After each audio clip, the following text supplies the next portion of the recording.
پانی کی طرح پیسے جو بہا دیتے ہیں، یہ سمجھتے ہیں میرے پیسے میں جہاں چاہوں خرچ کروں. یاد آئے گی اس دن جب تمہیں قیامت کے دن حساب دینا ہوگا. شیطان کے بھائی بنے ہوئے فضول خرچی کرتے ہیں کہ میرا پیسہ ہے، میرا مال ہے، میں کمایا ہوں، جیسا چاہوں خرچہ کروں. پھر ان کو کھڑا کر دیا جائے گا اور ہر دن نئے کمانے کے چکر میں ہے، اور کچھ ہو اور کچھ ہو. وہ غنی نہیں ہوتا، وہ چاہے کروڑ پتی نہیں ارب پتی کیوں نہ ہو، وہ غنی نہیں ہوتا. بات سمجھ میں آ رہی ہے؟ تو کوئی بھول سے بڑے پیسے والے کو غنی نہ کہے. غنی وہ ہے جو بے نیاز ہے مال سے. اور حضرت عثمان غنی رضی اللہ تعالیٰ عنہ بے نیاز سے، مال کی طلب میں زندگی نہیں گزاری. اللہ نے انہیں دیا ہے اور اتنا دیا کہ آج تک ختم نہیں ہو رہا ہے. آج تک ختم نہیں ہو رہا ہے. حضرت عثمان کا مال مدینہ طیبہ میں اب بھی موجود ہے. حضرت عثمان غنی رضی اللہ تعالیٰ عنہ کا انفاق، ان کے خرچے کن چیزوں میں ہے وہ بھی لسٹ نکال کر کے دیکھیں کہاں کہاں خرچے ہوتے تھے. بڑے پیسے والوں کا حساب ہونا ہے. جن کے پاس پیسے زیادہ آئے ہیں ان کی سب شادیوں کا ریکارڈ فرشتوں نے تو لکھا ہے. انکم ٹیکس لکھے نہ لکھے، فرشتے تو لکھے ہوئے ہیں. آپ ہر چیز ڈر کر کے فائل کرنا ہے. مارچ اپریل آنے سے پہلے ڈر کتنا لگتا ہے انکم ٹیکس کا کہ فائلنگ کروا دو سی اے کو بول کر کے، وہ ساری سیٹنگ کر لے گا. سی اے کرامن کاتبین کوئی سیٹنگ نہیں کر سکیں گے. یفعلون ما یؤمرون، وہ جتنا ان کو حکم دیا جاتا اتنا پورا کرتے. تمہارے سارے اخراجات کا حساب دینا ہوگا، ہر چیز کا حساب دینا ہوگا. پانی کی طرح پیسے جو بہا دیتے ہیں، یہ سمجھتے ہیں میرے پیسے میں جہاں چاہوں خرچ کروں. یاد آئے گی اس دن جب تمہیں قیامت کے دن حساب دینا ہوگا. جانتے ہیں کچھ لوگ ایسے ہوں گے جو صرف اپنی جوانی کا حساب دینے کے لیے 300 سال لگا دیں گے.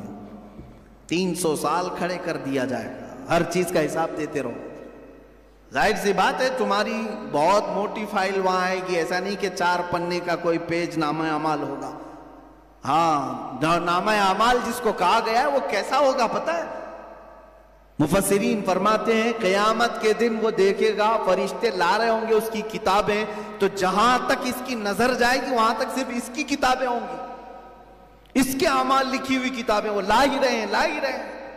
فرشتے کہیں گے سب تجھے پڑھ کے سنانا ہے، سب پڑھ کے سنانا. صرف پڑھ کے سنانا ہوتا تو الگ بات کہ جلدی جلدی تلاوت کرتے ہوئے چلا جائے. نہ، بیچ بیچ میں روک لیا جائے گا. یہاں کیوں خرچہ کیا تھا تم نے؟ کہاں سے یہ تجھے مال آیا تھا؟ کس طرح سے تو نے حاصل کیا تھا؟ یہ سب ذریعے بتا دے. پھر وہاں ساری چیزیں نکل جائیں گی. وہ چیخ کر کے کہے گا ما لہذا الکتاب لا یغادر صغیرۃ ولا کبیرۃ الا احصاها. اے اللہ یہ کیسی کتاب تو میرے سامنے لایا ہے، چھوٹی بھی چیز چھوڑا نہیں، بڑی بھی چیز چھوڑا نہیں، سب ڈال کر کے رکھ دیا ہے.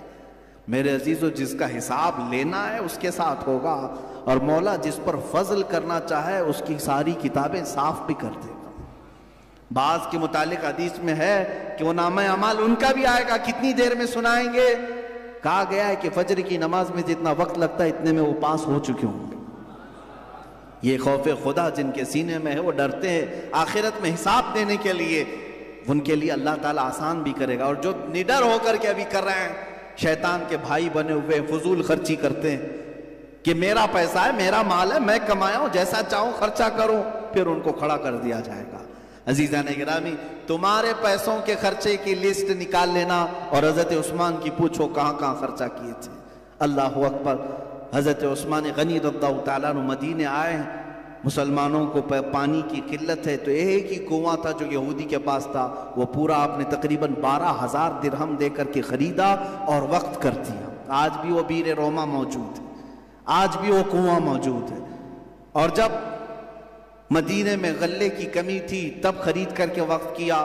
مسجد نبوی میں لوگوں کو نماز پڑھنے کے لیے تنگی ہو رہی تھی، تقریباً 20,000 درہم کے آس پاس پیسے دے کر کے دوسری زمینیں خریدی. حضور کی زندگی میں ہی اس کو وقف کیا. آج مسجد نبوی شریف کی جو توسیع ہوئی ہے، جو اصل مسجد نبوی ابھی جو اندر پڑھتے ہیں وہ حضور کے زمانے کی جتنی مسجد ہے اس میں حضرت عثمان کی خریدی ہوئی زمین ہے. حضرت عثمان غنی رضی اللہ تعالیٰ عنہ کی خریدی ہوئی زمین ہے. اتنا ہی نہیں میرے عزیزو، جب جیش عسرہ جنگ تبوک میں جا رہے تھے حضور صلی اللہ علیہ وسلم نے، مال کی بہت کمی تھی، تو سفر بہت لمبا تھا. اور موسم بہت سخت تھا. حضور نے اعلان کیا کہ کوئی اس کے لیے مدد پیش کرے گا. حضرت عثمان غنی نے 1000 اونٹ ساز و سامان سمیت وقف کیے جیش اسرا میں. آج کے زمانے میں بھی جاؤ اونٹ خرید کر کے دیکھو کتنے کا آتا ہے، پتہ چلے گا. عرب میں اس وقت اونٹ جو ہے ساری چیزوں کا ذریعہ تھا، وہ سواری بھی تھا، بہت ساری چیزوں کے لیے استعمال ہوتا. 1000 اونٹ. آج کے زمانے میں بھی 1,00,000 سے کم کے اونٹ ملتے نہیں ہیں، اچھے اونٹ جو ہوتے ہیں. 1000 اونٹوں کو حضرت عثمان غنی نے وقف کیا. پھر حضور نے دوبارہ اعلان کیا ہے کوئی اور جو اللہ کی راہ میں وقف کرے. پھر حضرت عثمان کھڑے ہوئے 2000 اونٹ پھر سے دیے ساز و سامان کے ساتھ. پھر حضور پاک نے اعلان کیا، تیسری بار بھی حضرت عثمان کھڑے ہوئے اور پھر 1000 اونٹ دیے.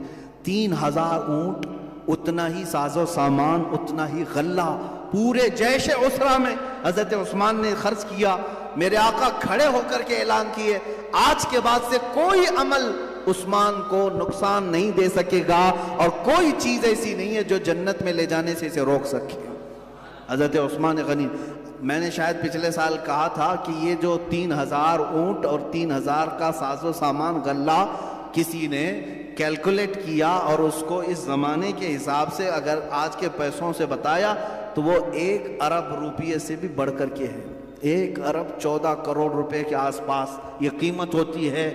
کوئی اتنا بڑا دان کرنے والا، چندہ کرنے والا، 10 روپے کی پھٹی نوٹ دے کر کے مسجد پر حکومت جمانے والے بہت ملیں گے. اور اگر اس سے زیادہ کچھ دے دیا تو پھر وہ اپنا راج سمجھتے ہیں. میں نے سیمنٹ لگایا، میں نے ماربل لگایا، میں نے لائٹنگ لگائی ہے، میں نے قالین بچھایا ہے. عزیزان گرامی، اللہ کی راہ میں دینے کے بعد حضرت عثمان کا حال کیا تھا جانتے؟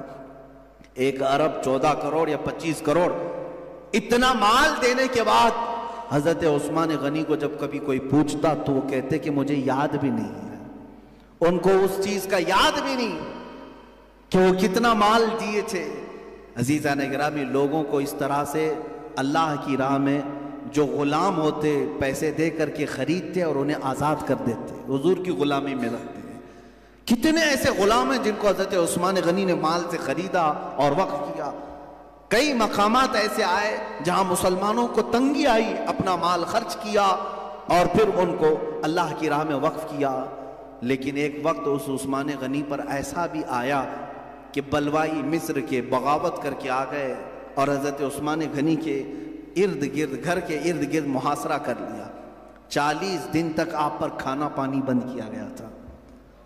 واقعات کربلا کے درمیان یہ بات بھی آنی چاہیے. حضرت عثمان غنی کو مسجد جانے سے تک روک دیا.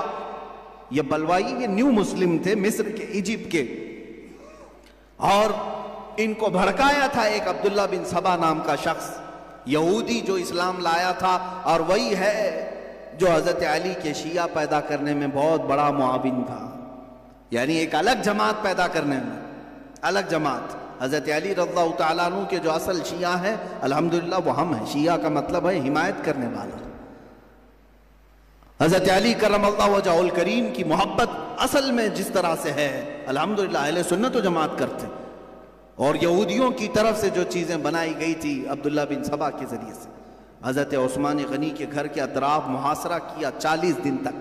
حضور کی زوجہ حضرت حفصہ پانی لے کر کے اپنے خچر پر جا رہی تھی، ان بلوائیوں نے تیر مار کر کے ان کو بھی گرایا تھا. حضور کی زوجہ کو، ام المومنین کو 40 دن گزر گئے.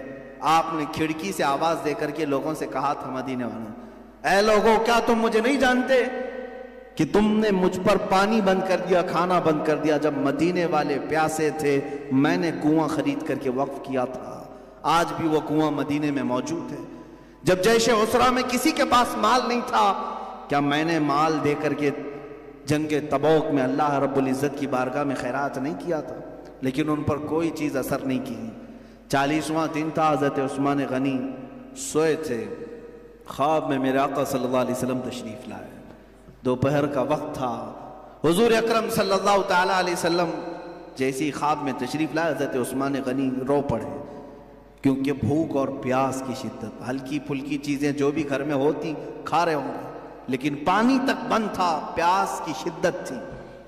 حضرت عثمان نے حضور اکرم صلی اللہ علیہ وسلم کی بارگاہ میں عرض کیا کہ آقا میں نہیں چاہتا کہ مدینے میں قتل و خون ہو جائے، میں اپنی فوج یا اپنے لوگوں کو لڑنے کا حکم نہیں دیتا کہ آپ کے مدینہ پامال نہ ہو، لیکن پیاس کی شدت ستا رہی ہے۔